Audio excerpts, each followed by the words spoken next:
When upon the hill of heaven and earth On spawned the Anuna gods, since he neither spawned nor created grain with them, and since in the land he neither fashioned the yarn of Utu, the goddess of weaving, nor pegged out the loom for Utu, with no sheep appearing there were no numerous lambs, and with no goats there were no numerous kids.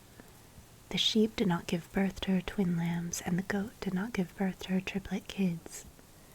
The Anuna, the great gods, did not even know the names Ezina Kusu, grain, or sheep.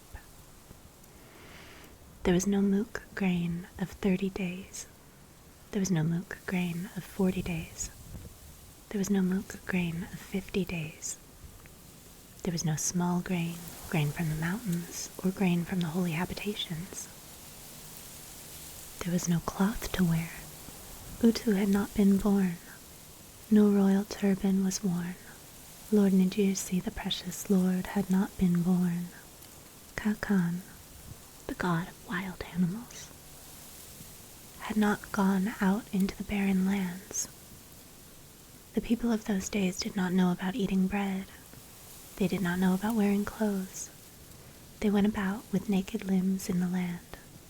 Like sheep, they ate grass with their mouths and drank water from the ditches.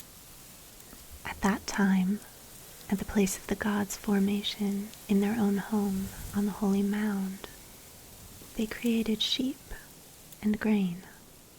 Having gathered them in the divine banqueting chamber, the Anuna gods of the holy mound partook of the bounty of sheep and grain, but were not sated. The Anuna gods of the holy mound partook of the sweet milk of their holy sheepfold, but were not sated. For their own well-being in the holy sheepfold, they gave them to mankind as sustenance. At that time, Enki spoke to Enlil. Father Enlil, now sheep and grain have been created on the holy mound. Let us send them down from the holy mound. Enki and Enlil, having spoken their holy word, sent sheep and grain down from the holy mound.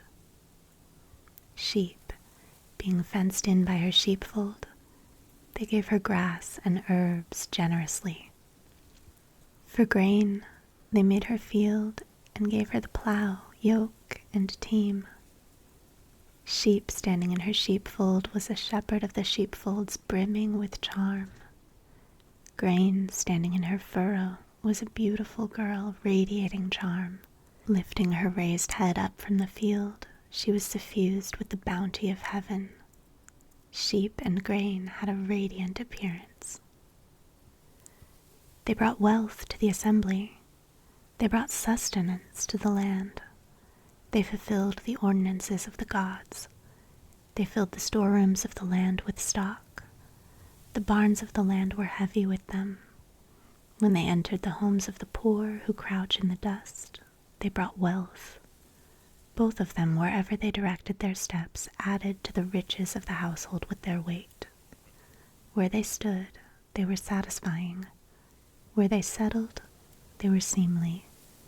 They gladdened the heart of An and the heart of Enlil. They drank sweet wine, they enjoyed sweet beer. When they had drunk sweet wine and enjoyed sweet beer, they started a quarrel concerning the arable fields. They began a debate in the dining hall. Grain called out to sheep, "Sister, I am your better. I take precedence over you. I am the glory of the lights of the land. I grant my power to the Sajarsaj, a member of the cultic personnel of Inanna. He fills the palace with awe, and people spread his fame to the borders of the land. I am the gift of the Anuna gods. I am central to all princes, and I have conferred my power on the warrior. When he goes to war, he knows no fear, he knows no faltering. I make him lead to the playing field. I foster neighborliness and friendliness. I sort out quarrels started between neighbors. When I come upon a captive youth and give him his destiny, he forgets his despondent heart, and I release his fetters and shackles. I am Ezina Kusu. I am Enlil's daughter. In sheep stacks and milking pens scattered on the high plain, what can you put against me? Answer me, what can you reply? Thereupon sheep answered grain, My sister, what are you saying? On, King of the gods made me descend from the holy place, my most precious place. All the yarns of Utu, the splendor of kingship, belong to me. Kakan, king of the mountain, embosses the king's emblems and puts his implements in order. He twists a giant rope against the great peaks of the rebel land. He the sling, the quiver, and the longbows. The watch over the elite troops is mine. Sustenance of the workers in the field is mine. The waterskin of cool water and the sandals are mine. Sweet oil, the fragrance of the gods. Mixed oil, pressed oil, aromatic oil, cedar oil for offerings are mine. In the gown, my cloth of white wool, the king rejoices on his throne. My body glistens on the flesh of the great gods. After the purification priests, the incantation priests, and the bathed priests have dressed themselves in me for my holy lustration, I walk with them to my holy meal. But your harrow, plowshare, binding, and strap are tools that can be utterly destroyed. What can you put against me? Answer me, what can you reply? Again, grain addressed sheep. When the beer dough has been carefully prepared in the oven and the mash tended in the oven, Ninkasi, the goddess of beer, mixes them for me while your big billy goats and rams are dispatched for my banquets. On their thick legs they are made to stand separate from my produce. Your shepherd on the high plain eyes my produce enviously. While I am standing in the furrow in the field, my farmer chases away your herdsman with his cudgel.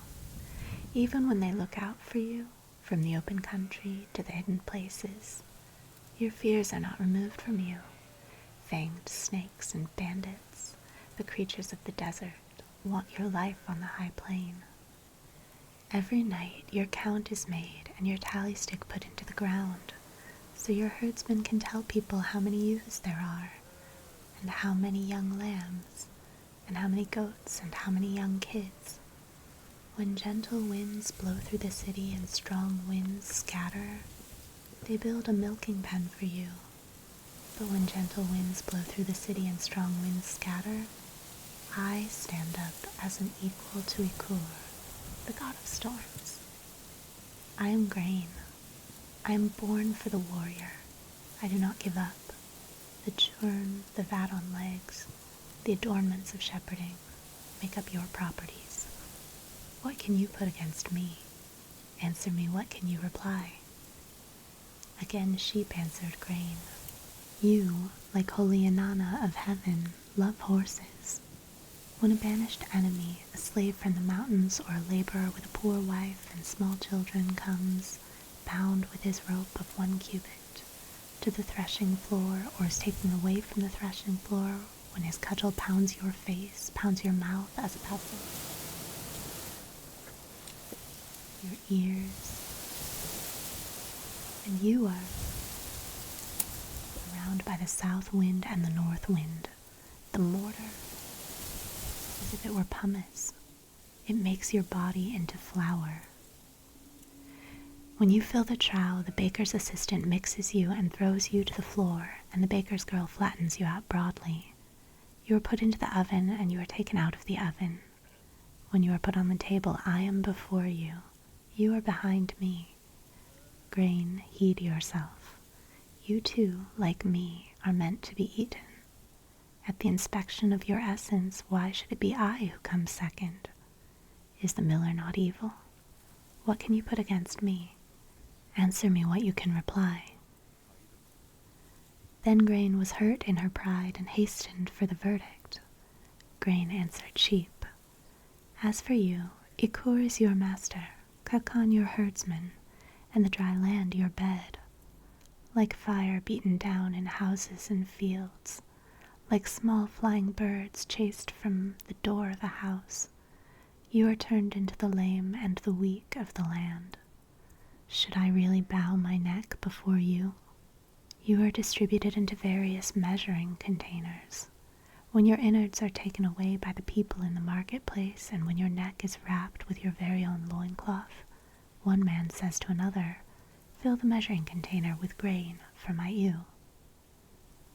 Then Enki spoke to Enlil, "Father Enlil, sheep and grain should be sisters. They should stand together.